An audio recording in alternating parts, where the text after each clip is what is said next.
people of Iraq became like Cain, wanderers upon the face of the earth, and the desert reclaimed the land that men had made fruitful.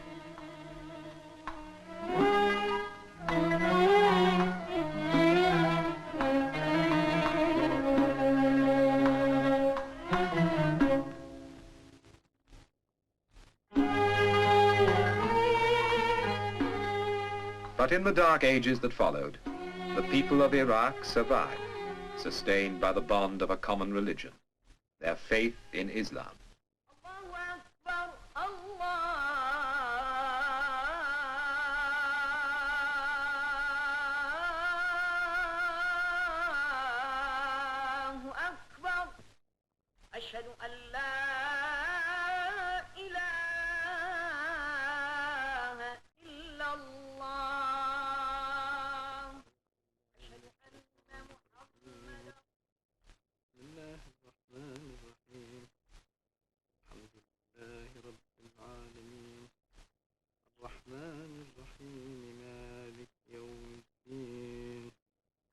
Almost 700 years later, Iraq regained her independence.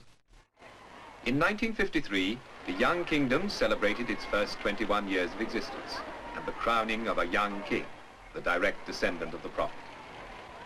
The coronation opened a new era in the life of the people of Iraq, listening to their king humbly pledge himself to their future.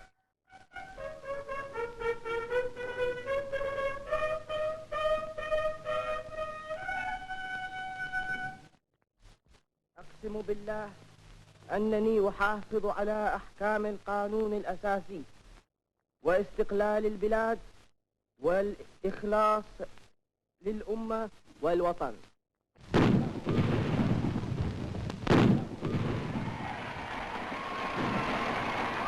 King Faisal's reign began in an atmosphere of warm goodwill, of confidence in the future and pride in what had already been achieved.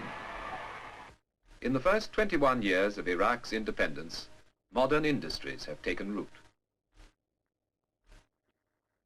Most important of all, great irrigation schemes have been put in hand to control the waters and lead them once again over the arid plains.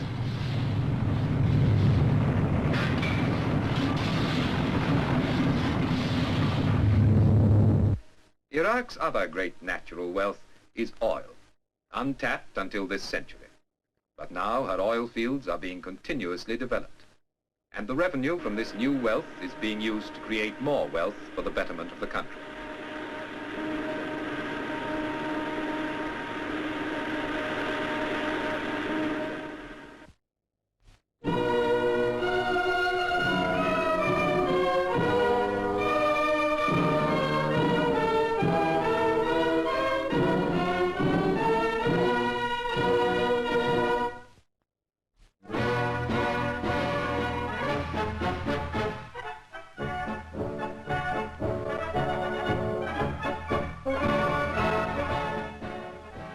These first fruits of her far-sighted planning and enterprise, Iraq has built up a first-class fighting force, highly disciplined and well-equipped.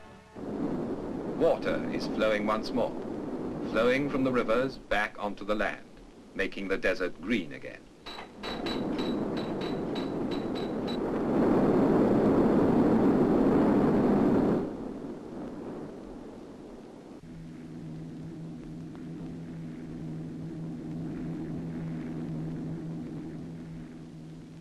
Agriculture is thriving.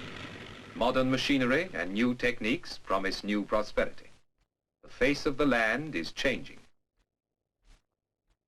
For Nebuchadnezzar, the eternal fires of Baba Goga, the burning fiery furnace of the Old Testament story, were evidence unread of the dark seas sleeping beneath his kingdom. Today, her revenues from oil are helping Iraq to lay the foundation for a new standard of well-being for all her people.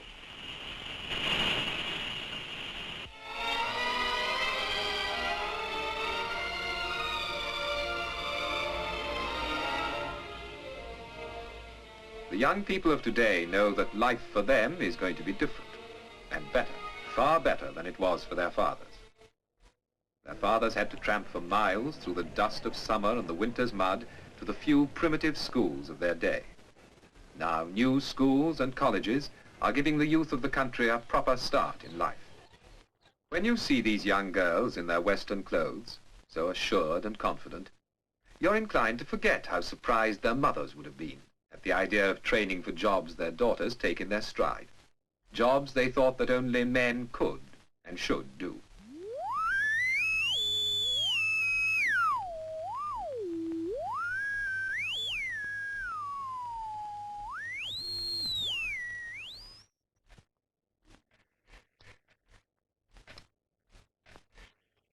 Now girls, as well as the boys, can take up almost any profession they choose and know they've a good chance to succeed.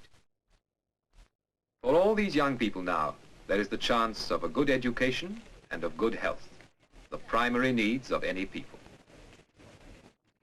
And it's natural that with all these modern developments, the women of Iraq are breaking away from their traditional style of dress, unaltered for centuries, to wear the practical, comfortable clothes that are right for this new life.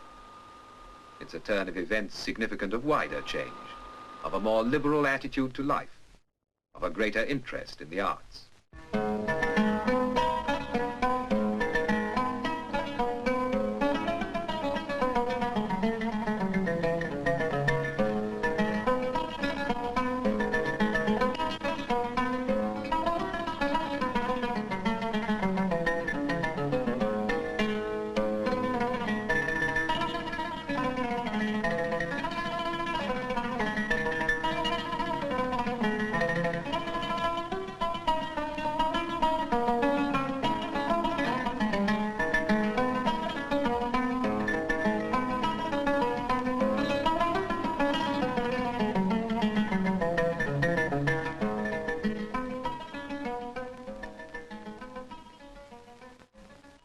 Ageless Iraq, a new country, but one that hasn't forgotten the glories of its history.